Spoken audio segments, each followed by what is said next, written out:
Welcome to Lost and Found and Rewound, a podcast that I recently likened to the band Van Halen. Two very skilled and talented brothers, along with one sort of dumb loudmouth guy. Sammy Hagar's not that dumb. Wait a minute. Sammy Hagar is not a member of Van Halen. You're saying you're the David Lee Roth. Yes. Oh, okay. Huh. Interesting. Sammy Hagar was not in Van Halen. I think of you more of a Sammy guy. Wow. You couldn't have insulted me more. I know. So we'll move on.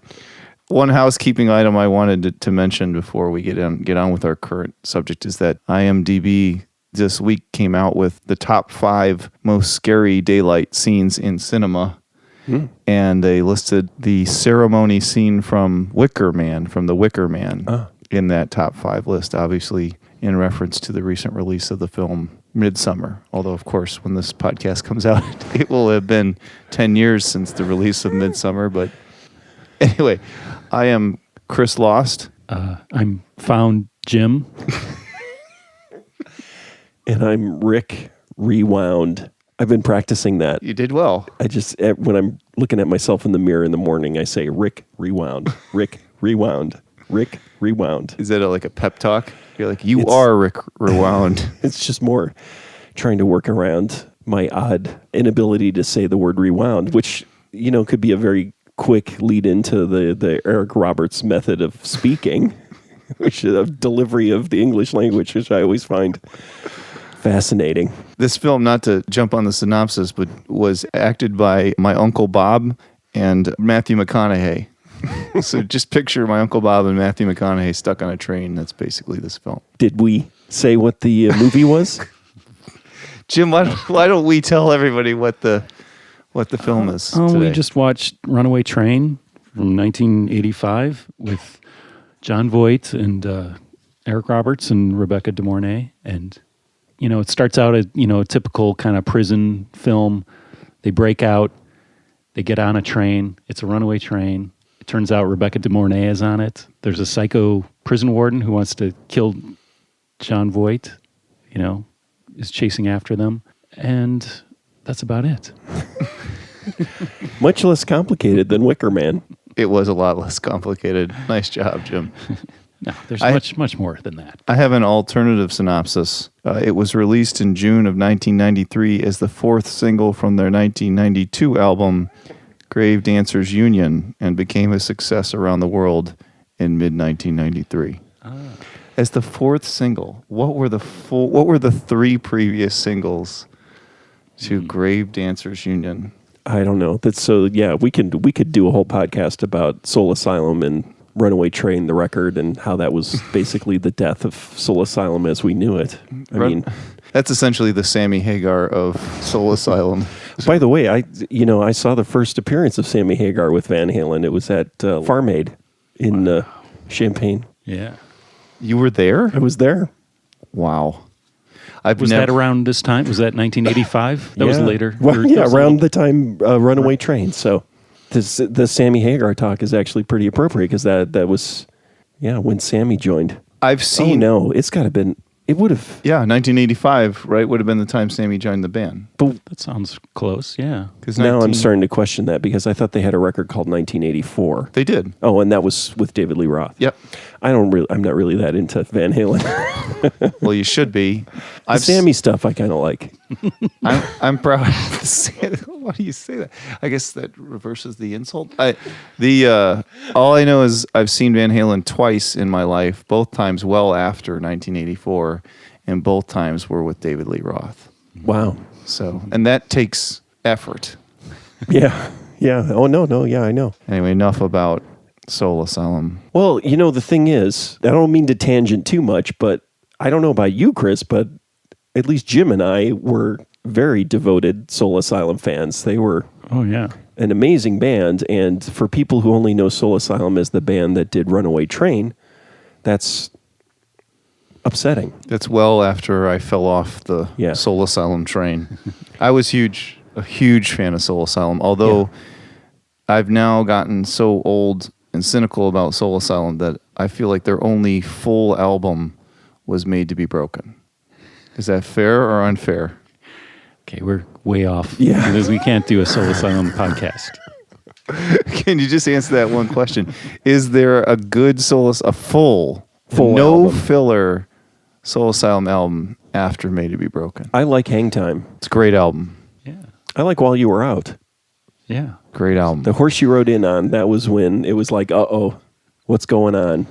And then Grave Dancers Union is the classic where, who's the producer? Michael Beinhorn fires the drummer. That was his production trick, was basically, I'm going to make this a hit band. First thing I do is fire the drummer. I suspect Albini draws reference to Soul Asylum in his diatribe he wrote. I forget what it was, but he wrote something about you sign to a major label and you get like a guy who's in David Letterman's band to produce your album. I think that's like referencing And the Horse You Rode In On. It's possible. Because the drummer from Letterman's band produced that record. Mm-hmm. We've not gone on a Soul Asylum tangent. Sorry I brought it up. Sorry we brought it up. By the way, just so people can decode the episode, every time Rick says we, it's a very passive-aggressive statement. The royal we. Go ahead, Jim. What do you got for us? I don't know. Okay, Runaway Train, 1985, directed by Andrei Konchalovsky. A Russian. Who's very interesting because I didn't realize he went to film school with Andrei Tarkovsky, and he co-wrote Andrei Rublev. Did you ever see Andrei Rublev? Did he really? I Andrei love that Tarkovsky movie. Yeah, the 3.5 hour long movie. I watched it on the treadmill over the course of 3 months. Yeah, Fantastic film. Andrei Konchalovsky co-wrote that. Now, correct me if I'm wrong, though, but everyone who was a filmmaker in the Soviet Union in the 70s worked together, right? Probably. It's probably a small group of people. All four of them. Yeah. Well, this is the 60s. Oh, okay. Yeah, that's right. He also did Solaris. Right. That's Tarkovsky. Yeah. Right, Tarkovsky. Sorry. Right. But what else? Andrei Konchalovsky, who did Runaway Train, also did Tango and Cash. Yeah. Which I did not see, but that was my favorite, so I have to talk about that. It's just I've seen that movie. It's really bad. It's Sylvester Stallone and Kurt Russell. Right. And the best review is Roger Ebert had a review. I remember him just hating it because he really liked Runaway Train. And so Tango and Cash comes out and he says, this movie you could start watching at any point and it would not make a difference. He said the movie there's no need to watch it linearly. You could just basically walk into the room and start watching Tango and Cash, and the experience would be exactly the same. That was one of my favorite movie reviews. It was a great pan. Which one is the dog, Tango or Cash?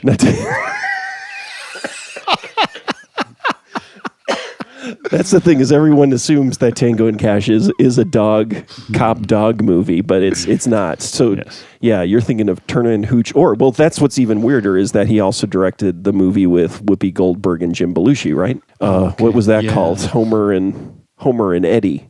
And so Jim Belushi was in K9, which was a cop dog movie. Mm-hmm. So yeah, I think Homer and Eddie is the second best Jim Belushi movie. He's in Thief. I forget. Right, I always forget that Jim Belushi was in Thief. He gets killed, right? He gets killed in Thief. I was one step ahead of you, Jim. I was pulled up the Tango and Cash soundtrack, hoping to find a Hagar era Van Halen song on it, but I could not. I did find a song called Cash's Gun / Chinese Toilet, which could maybe he reused the toilet scene from Runaway Train, where a man is peeing into a toilet and then his face is shoved into the toilet, then followed by the line, wipe that piss off your face. But anyway, they escape from prison as well. So there's some parallels between Tango and Cash and Runaway Train. It's probably how he got the gig directing. Yeah. And it was where Sylvester Stallone played an intelligent person and Kurt Russell played a dumb person. Okay, yeah. He had like glasses. Sylvester Stallone had glasses, right? That's what made him smart. Yeah, right, exactly. No offense, Jim, the only guy without glasses on the podcast. But Andrei Konchalovsky, back to the film. After he directed Runaway Train, which I did not see in the theater in 1985, but I did see the movie he made after called Shy People. I actually saw that in the theater. Who's in that? Barbara Hershey and Martha Plimpton. Wow. But that must be one of Martha Plimpton's earliest movies, right? Yeah, I think so. And actually, I think Edward Bunker, is in that too. I'm getting ahead of myself. Yeah, but Edward Bunker worked on the screenplay for this movie, Runaway Train, who's the prisoner, was a ex-con who's in Mr. Blue and Reservoir Dogs, and he wrote. But before that, he wrote another movie, Straight Time. Yeah. Did you ever see Straight Time with Dustin Hoffman? No, but is Mr. Blue the one that doesn't tip? No, that's Steve Buscemi. He's the guy, the older guy with the mustache. He kind of is sitting there. But Straight Time, that's the one. Is that who directed Straight Time? Is that the one where Dustin Hoffman wound up directing it? Yeah, he wanted to, but then he stopped. He It's stopped. the Ulu. Oh, okay. The guy who directed The Gambler, right? Swedish. Is that the guy who directed The Gambler?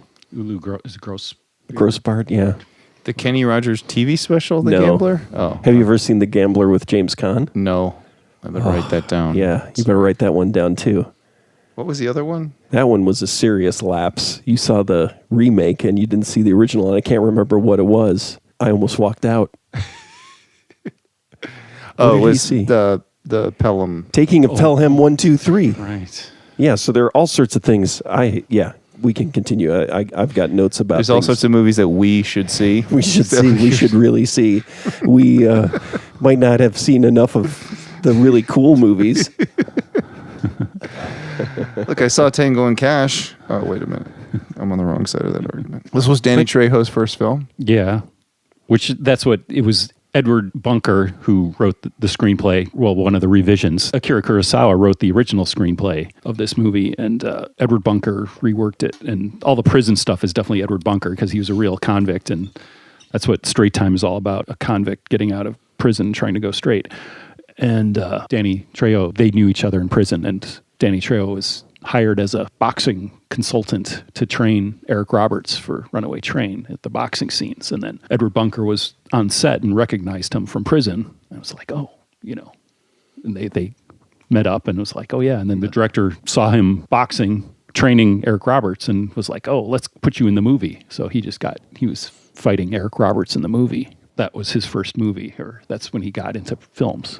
And I've had a bit of boxing training in my life, and Eric Roberts' technique was awful in this film. I mean, you're supposed to guard your head, guard your buttons. You're supposed to put your fists up by your temples. How does he compare to Mickey Rourke's technique? I don't know. Jim, we saw it, right? It was the two of us saw The Pope of Greenwich Village, right? Yeah. Okay, we have to talk about that at some point. But we have already done so many tangents. Is that They Took My Thumbs? They Took My Thumbs. Yes. It's a great movie. I love The Pope of Greenwich Village. I've just seen the remake of it, though, with Brad Pitt. I remember Snatch. That was one of the first instances, again, where I took either Roger Ebert's or Gene Siskel's word at 100% that this was going to be a good movie, and I was like, okay, this is not a good movie. You didn't like Pope of Greenwich Village? I absolutely hated that movie. Wow. But it was Eric Roberts. Eric Roberts is definitely an acquired taste. Mm-hmm. And not to bring them up again. Well, to bring them up again, the Little Brothers were the ones who introduced me to Pope of Greenwich Village. They brought it over. And they enjoyed more the atmosphere of the film than the film itself. Yeah. I was trying to remember when I first saw Runaway Train, and it was, I think, Roger Ebert mentioning it. Like I said, I didn't see this in the theater, but I probably in the early 90s, I remember some kind of, like he must have revisited it or something. I swear I have this connection with Roger Ebert saying, oh, that was a good movie. And somehow he must have been talking about movies that have been forgotten. It's strange because, I definitely did not see it in the theater either, but maybe just on VHS. Yeah, right? I think we rented it. It was another banned movie. I remember. Well, definitely a banned movie. It's just whether or not we watched it before then. Yeah, I mean, I remember bringing it for some reason I'd heard about. I was like, oh, we should rent this after a band practice. But Chris, you were saying you saw this in the theater. I saw this film for $1 at the LaGrange Theater. Wow. Yeah. Was the LaGrange Theater in pieces yet, or was it one big room? I can't remember. I mean, it would have been 1985 or 6. So probably 2 theaters then? Yeah, it didn't have, probably 2. It didn't have now it's like 4 or something? Or 6, something like that. No, it would cost $9 million to make, and it was $7.6 million at the box office in total to date. And this has always been my thought, that this film has the record for killing the most careers, I would say. I feel like it's the marker of when Jon Voight's career was officially over. It was over for Eric Roberts and Rebecca De Mornay, even though what's the movie that Rebecca De Mornay was in later it's like a horror movie? The Hand That Rocks the Cradle. Right. Yeah. Yeah, so to me, this movie is like where you have these three big stars, but it's like, But it was critically acclaimed, and they were nominated for Oscars and things. Yeah. Best actor and best supporting actor and best editing. Yeah, but I it's still true. don't buy it as it. But the thing Yeah, is it nothing- was a flop. Yeah, nothing- Nobody saw the movie. Yeah. Yeah. It's confusing how much, well, Akira Kurosawa, he based the screenplay on this true story from Life magazine. There's no convicts in the true story. There was 4 locomotives, just like in the movie, that broke away, and there was one guy who was not an engineer, a maintenance guy, and was stuck on the train and managed to stop it. But that's true story. He was good with trains. Have you guys seen High and Low? I think it's been a long time. It's a good yeah. train scene in that movie. I don't remember. I had not seen a Kurosawa film that involved modern technology until I saw High and Low. Most of them were just samurai Right, films. right. But it was a good film and involved the train and a lot of they were trying to figure out who kidnapped this little boy. And so it's like a mystery. It's a really good movie. So he came onto trains later in his career. And produced by Cannon Films. Did you want to mention? A Golan and Globus extravaganza. Yeah, like they made a few good movies. Like I remember seeing, like Barfly. It was like that was a pretty good movie, and It's it a was great like always movie. a shock that it was Cannon Films. So they tried sometimes to make Yeah. good movies. They weren't all. Of the 76 films that they had listed under Canon, I've actually seen 19 of them. 2 of which I thought were great. I love Runaway Train and Barfly. And that actually, other than Runaway Train, there's only one other film that I could find from Canon that had an Academy Award, and that was the film The Assault, a Dutch film, won Best Foreign Film. So there's a little bit of integrity in Canon. But So then, like Death Wish 4, nothing. no Academy Awards for that film. But then I went down the Barfly rabbit hole and found out that Charles Bukowski was actually in 3 movies in his lifetime. Only one of them a Canon film. He was a patron in Barfly. He was known as the author in the film The Killers. And when I looked it up, it just looked like a garbage film. And then he was the wet t-shirt contest water boy in the film Supervan. Wow, Superman, man. So the Killers, which The Killers? Not the one with Ronald Reagan. No, I can't. I couldn't. No, I tried to find Or it. there are 2, right? There's the Ronald Reagan one was the remake, right? The Killers wasn't that? I can't remember. There's like a Wasn't the- film noir. Though not those films, Right. Because I have a Criterion box set Right, of those. of the 2 of them, It's right? none of those. He's not films. in either No. of those. There's a great Joe Frank. Have you ever heard the Joe Frank episode where it's basically him talking about Bukowski and just like hating on him, but you never know. He never says who he is, but it's obvious that he went to Charles Bukowski's house once, and it's just him describing all the hangers-on and how awful it is, and it's like the exact opposite of all the Bukowski stories, which is that he's He's just a loner. revered. He was, and Right. yeah, everything, and then this is Joe Frank just basically poking a hole in it.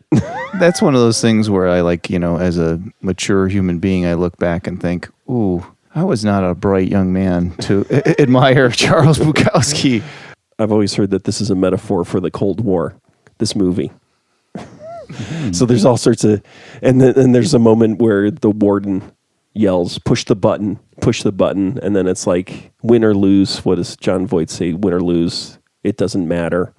The guy who designed the system for the trains, watching the space shuttle footage, saying, basically explaining what the movie is about, which is that he says, with all this technology, why couldn't we stop this? He actually just kind of blatantly comes out and says, He corrects himself. His first line is, with all this junk. And then he says, what I mean is, with all this technology. Yeah, I never thought of it that way.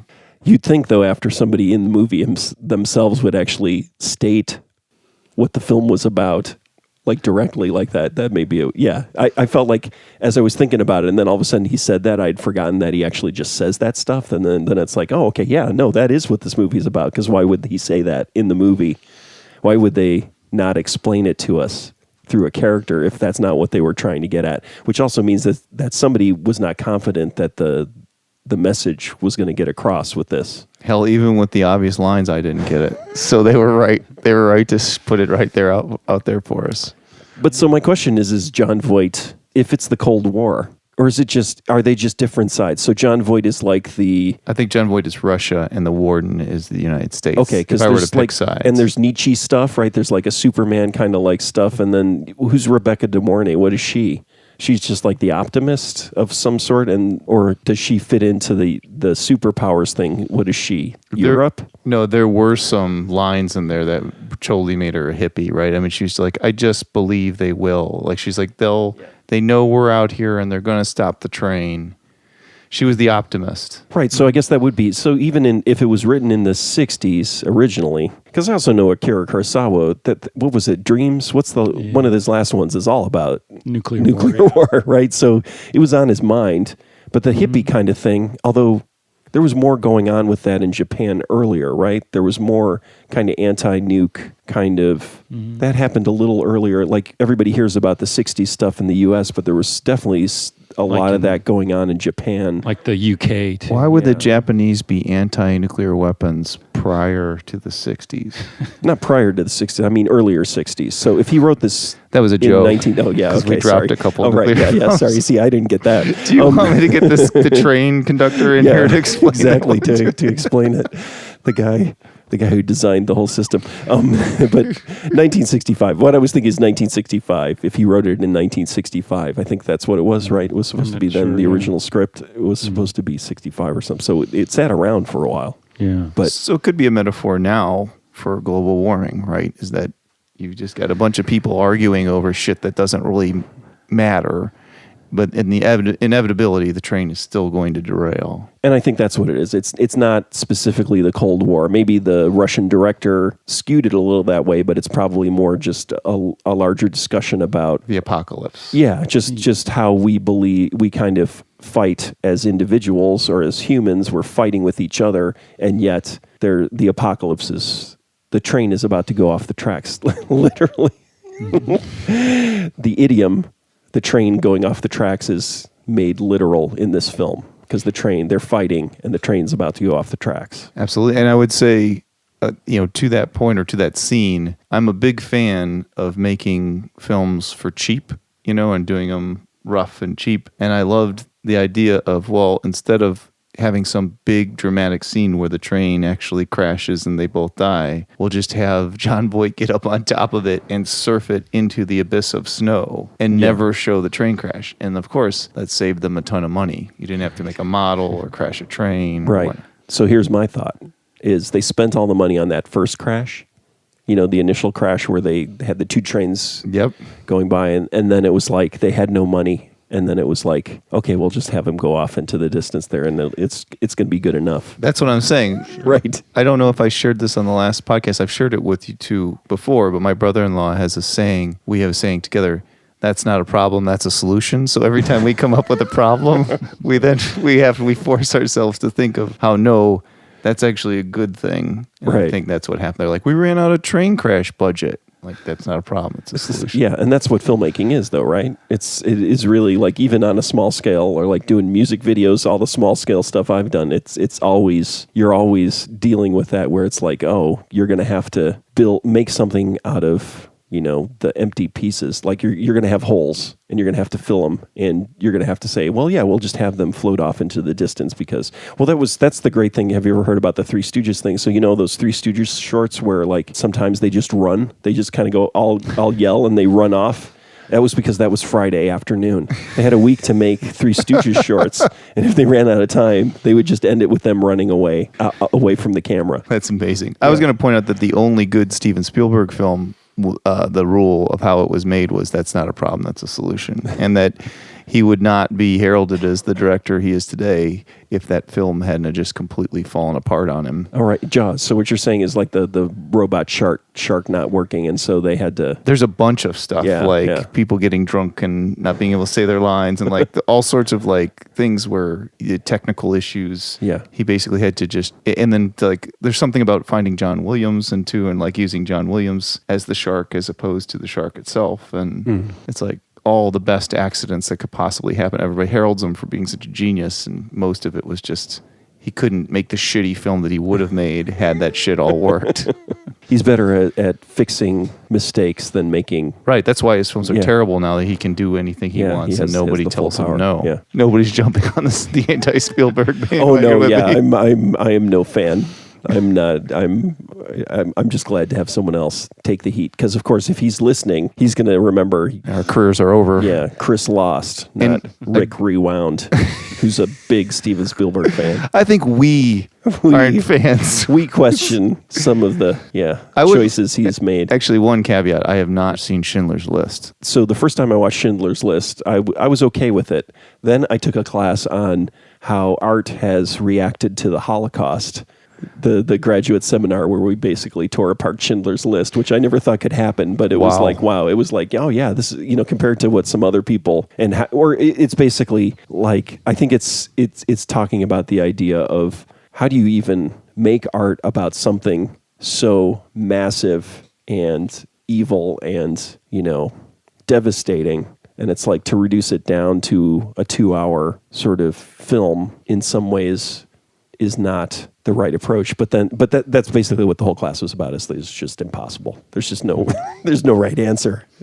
Right, I'd agree with that. And back to what I was saying about the Japanese, I think almost, or actually this would be an overstatement, but a mass amount of art, film, anime that's come out of that country since the World War II has been about nuclear devastation. Runaway Train is the same thing, right? It's that you have these two sides. You have the technology and the progress and the confidence that humanity has that all of this advancement is going to be good, but then there's the downside.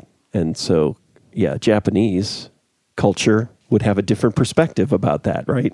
It's that, the humanity has developed this scientific concept or, atomic energy, right? But it's also this hugely destructive apocalyptic force. So it's progress and possible elimination of all progress at the same time. Technology has a downside. Runaway Train, technology has a downside. I think that was on the poster. How about our questions, Jim? Should this film stay lost?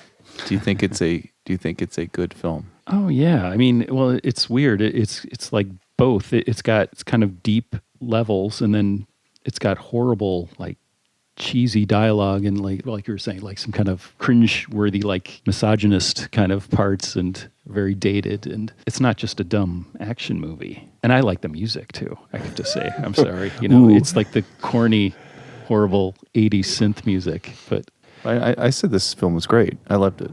I always enjoy watching it. Do I think it's a great film? No. But I think there are plenty of great films that I won't watch again, but I would always watch this again. I think it's fascinating to watch the acting. Yeah.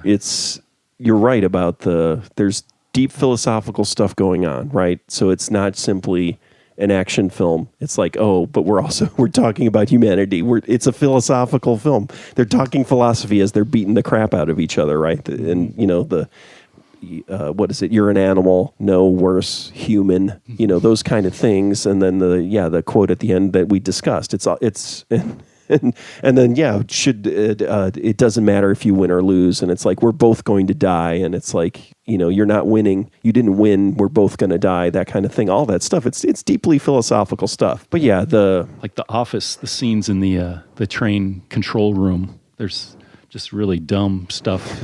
Those are the really stand out as like with some of the characters in that are just really, just lamely written and just seem like from a very substandard movie, and parts of this movie are great and other parts, are like that.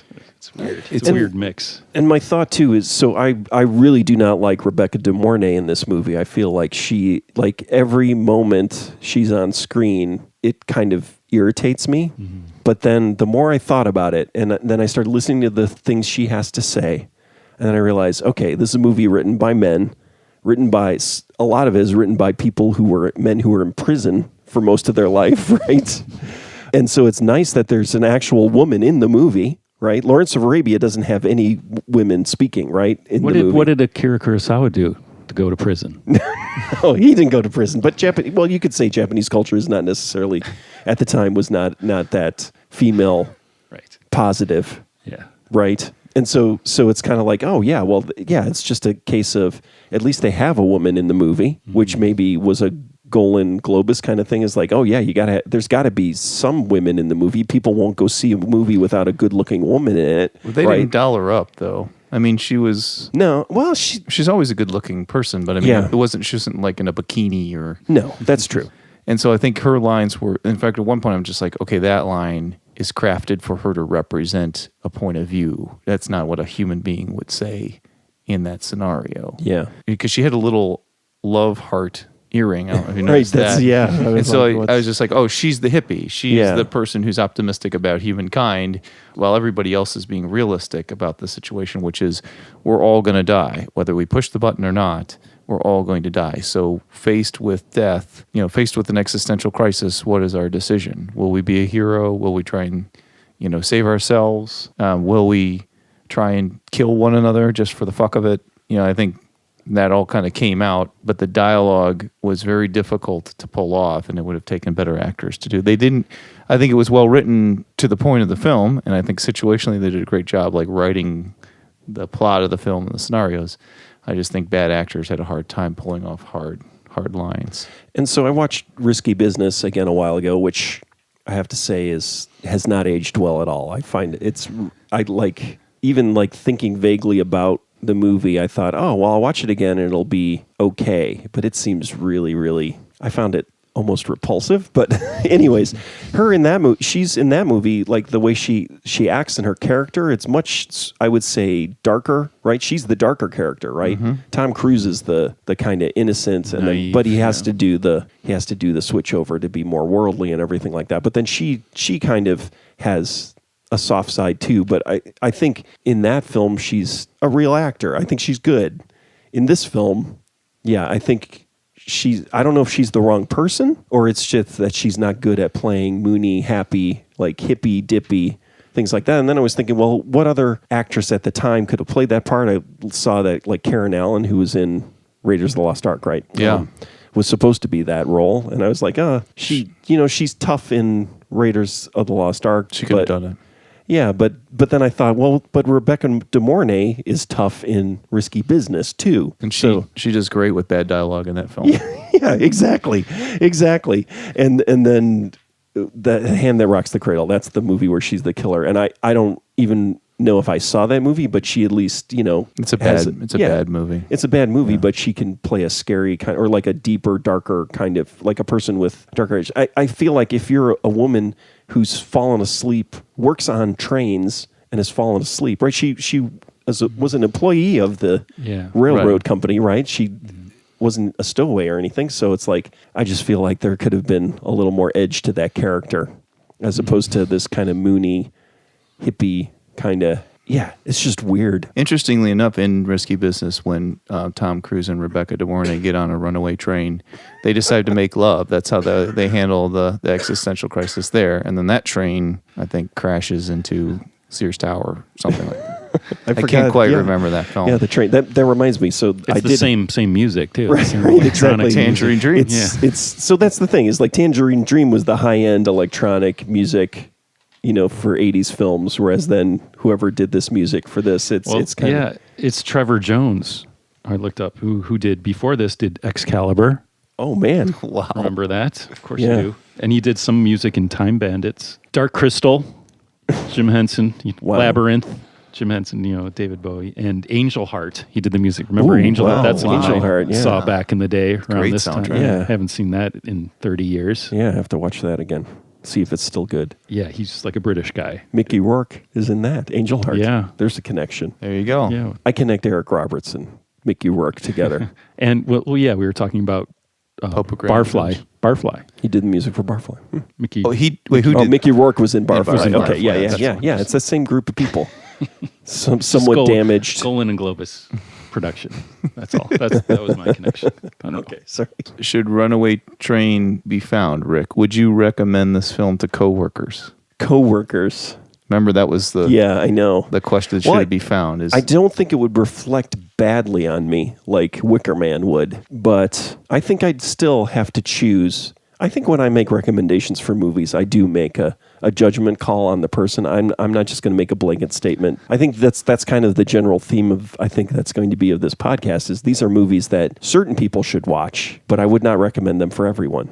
I got a couple more questions. Best train movies. How does this rank in terms of train movies? I didn't even think of Risky Business as a train movie, so I don't think Risky Business counts as a train movie. So Unstoppable was basically a beat-by-beat rip-off of this they basically cut out the prison stuff and just went right to the train. It's very entertaining. I actually probably watched that film before I would watch Runaway Train again, but I don't think it's a better movie. Yeah, I haven't seen Unstoppable. I have to watch that again. We talked about Taking of Pelham 1, 2, 3, so the original, that's got Walter Matthau. The best part about that is the people sitting in a control room watching dots move along a map. Yeah. But then you cut to the action of the train, but there's lots of similarities with Runaway Train. And so definitely Taking of Pelham 1, 2, 3 has the better control room scenes. Other train movies. Is The Warriors considered a train movie? I love The Warriors. You just like The Warriors. That's like any top 10 list on any category. Best New York movie, best movie with naked male chests. Right, yeah, best movie where people are wearing vests. Yeah. Warriors. Best walking movie, where people are walking 50% of the movie. Best movie with guys in clown makeup. I've never seen Warriors. Oh, what? Jim, and it doesn't qualify for this podcast. That's almost as bad as only seeing the remake of Taking of Pelham 1, 2, 3. Similar level here. At least I don't think I've seen The Godfather either. You've never seen The Godfather? Or Godfather 2. I've seen Godfather 3. Yeah. Which is the worst part. You realize that's racist to say that to an Italian, right? Oh, yeah. The film that's done more damage to the Italian. Damage? I got a lot of... I don't know. I'll stop There's there. good sides to it, I understand. There's a romantic... Yeah, I don't... I can't think of any other train movie. I have no answer to that. I have another one. I wrote it down. Let me go on record. I don't know an Italian who is ashamed of The Godfather or who is ashamed of The Sopranos. What's that Tony Soprano TV show? Silver Streak. That's a train movie, right? Never seen it. What? Yeah. Never seen Silver Streak. That seems like the kind of movie you would have seen. I know. And you'd say, after The Warriors, Silver Streak. I was not a Gene Wilder fan. I don't know why. Wasn't that Gene Wilder and Richard Pryor? Yeah. And Jill Clayburgh? Could she have pulled off Runaway Train? Nope. No. I don't think so. Snowpiercer? I just was about to say that. I had just scratched out my note about Snowpiercer because I was going to bring it up. God damn it. Go ahead. I thought it was better than this film. Snowpiercer is better than this film, I think. I think Snowpiercer owes a debt to this film. Tremendous debt to this film. But in fact, in a way, it might be like, I'm going to make what Runaway Train could have been, is maybe the motivation for Snowpiercer. You haven't seen Snowpiercer yet. Yeah, okay. Kind of like Midsummer and The Wicker Man. Right. I hear that actually Midsummer has a lot of references to Wicker Man in it. But you like Snowpiercer, or you don't like Snowpiercer? I love Snowpiercer. Yeah, okay. It's great. Does it look as cold? See, Runaway Train, it definitely looked cold. And Snowpiercer, it's got... Well, they're inside all the time. So Runaway Train, definitely, they really filmed a lot of it in Alaska. And that's what I liked about this movie, too. It looked cold. There was a Revenant aspect to this film where they're in the water. That's clearly them floating through the snow water. And yeah, it's before CGI. So when a train runs into another train, it's real. Oh yeah, they did some rear projection stuff, I think, but they definitely were filming a lot of stuff. People hanging off of trains, like were strapped onto. Somebody trains. was standing on top of that train at the end. Yeah. Somebody was sitting on the front of the train. Somebody, no, they probably didn't fall through the glass window. That was probably done in the studio where the one guy falls through the window. Yeah, that reminded me of Jaws 3D. There's a great obsessive web page I discovered about just train buffs. This one guy's web page is out of control. It's like who's, I think, a fan of the Alaskan Railway. I can't remember if that's what it's called, but it's where they filmed the company. The company let them film on their tracks in Alaska. So this guy is a fan of, how people who are into railroads are really into railroads. Right. And this webpage there's part of the webpage is about the filming of Runaway Train. And most of it is all about the trains and which type of train. This is the train, it's like train spotting stuff. It's like, well, this is number so and so, and this is this type of train, and they're like, in this shot, it's a different one. So it's really obsessive. It's pretty amazing. Kind of like what we said is the credits for the film. It's like John Voight, Right. Eric Roberts, the train, and Rebecca De Mornay, right? Yeah, Right. the train to them. Maybe the train is up a little on the higher top, than yeah. John Voight. Yeah. It's probably yeah. I can't think of another train movie. I mean, The Wild Bunch. I just recently saw that with my son. I like the that Buster Keaton movie he made when he was old. He was just on that Oh car, yeah, that yeah, little where he goes across Canada hand on the, car. Yeah, that in is the actually great. 1960s. Yeah, and then there's The General, which is I find problematic. My favorite Buster Keaton movie is Sherlock Jr., but everybody says, "Oh, The General's amazing," but everybody neglects to talk about how the fact that he's a Confederate soldier, sneaking into Union territory, right? The whole he's on the wrong side in The General. Should this film be rewound? I think the answer is yes. Right? We would all watch this film again. Oh yeah, Yeah, another 15 years, 20 years. Yeah, I it's love been it. about it's inspired. I couldn't remember, but at least 2 lyrics in 2 different songs in the band that Jim and I are in. Really? I thought so. I knew at least one. I remember I was like, wait, because we were talking about this. We definitely watched this sometime in the 90s after a band practice or something, and there were a touchstone in the, sitting in the van somewhere, someone would always, one of these quotes would come out. And like John Voight, the one time he tells Eric Roberts, just do what I tell you and don't crap on yourself. That was like, It's great advice. good advice. There's a lot of excrement advice, like wipe that piss off your face. Do what I tell you. Top wardens. How about that? That was another list I had. Oh, like, of course I know who's on the top. Who's that? From This is a softball throw to Jim. Patrick McGoohan Yeah. in the Escape from Alcatraz. Clint Eastwood movie. Yeah. Oh, I don't remember him in that film. He's the warden. He's the warden. He's basically that character. He's the enemy of Clint Eastwood's enemy. But he's like really like fastidious, and he has fingernail clippers, and it's the fingernail clipper is what Clint Eastwood uses to get out of Alcatraz. I like that when Martha Stewart went to prison, I'm pretty sure this is true. She like found the toughest woman there and was just like, I will pay you an enormous amount of money. You just make sure nothing happens to me. I thought you were going to say she found the largest woman and shivved her. Shoved a rabbit cake shaped like a rabbit up her nose. Who do you most relate to, Manny, Buck, or Sarah? Jim? Those are the only 3 choices. Those are your 3 choices. Or the warden. The warden, yeah. I can't choose the train. But the train. Those are your 4, It's like 5 choices, if I could count. 5 choices. You really stumped him with this one. It's, like who. Ask the question again. Who do you most relate to? Who do I most relate to? Manny, Buck, Sarah, the warden, or the train? I guess, I'd like to say Manny, but I'd probably just say Buck. I think you're a Buck. I'm pretty naive. I think you're the train. You want to know why? Because, and I mean this in all sincerity, you're a magical creature. At least you have been in my life. You're pretty quiet but strong. Ominous but quiet. And then you do things that make us all think. You sort of very quietly sort of stir the thought process of a room without having to be overbearing. Well, I'm blushing now. Can a train blush? I don't know. Well, That's now my- you're not the train. It's my favorite Dave Perner lyric. Can a train blush? Yeah, we never even talked about the fact that like almost every Soul Asylum record has a song about trains. I was going to say, there's a Soul Asylum song about a train, right? There's tons of songs about trains. Not just. I'm thinking Runaway about Train. there is one on the only Soul Asylum record, Made to Be Broken, I think there's a train song on every Tied to the record. Tracks. Yeah. Yeah. It's one of my favorite Soul Asylum songs. Rick, what are you? Manny, I Buck, think, Sarah. Unfortunately, Train, I'm a or what? Manny, and it was weird. I was on vacation for 3 weeks, and then I came back and met with my students, and I almost instantly was talking about apocalyptic, sort of like very nihilistic kind of outlook on things. It was weird. I don't know what motivates me to do that. I don't think I'm pessimistic or cynical, but when I hear myself talking sometimes, I realize that maybe I am. I think you're cynical. You don't have the scars I don't have the scars, at least not externally. externally. Yeah. No, I think Manny's a good fit. I think I think I'm a Sarah.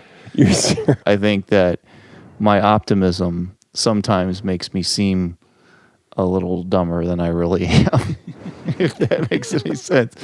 I think that part of why we think less of Sarah in the movies because she's an optimist, oddly enough. At least that was an observation I made. I'm trying less and less to pay attention to actors outside of their films. It's just like I stopped listening to sports radio. It's like, I like the beauty of the games. I don't want to hear assholes, pontificate about them for hours. Mm-hmm. Just watch the games. Just do your job. Just act. I don't want to hear what your politics are. No, they can, I'm just saying, they can do whatever they want. I just want to watch them in films because I don't want to get wrapped up in the drama of who they are off the screen. Mm-hmm. I want to let them have their own personal lives. That's nice. Yeah. I mean, because if then you get wrapped up in their personal lives, then it ruins. I mean, like, I don't want to know about Walter Hill's personal life. I just want to watch the Warriors. You know what I mean? Can we all agree on that? Yeah. Lost and Found and Rewound is fully funded by Lost and Found and Rewound Foundation funds. Lost and Found and Rewound does not use crowdfunding because our listeners have better things to do with their funding. There's no need to post reviews of Lost and Found and Rewound because our listeners have more valuable things to do with their time. In all sincerity, thank you for listening to the show. We truly appreciate it.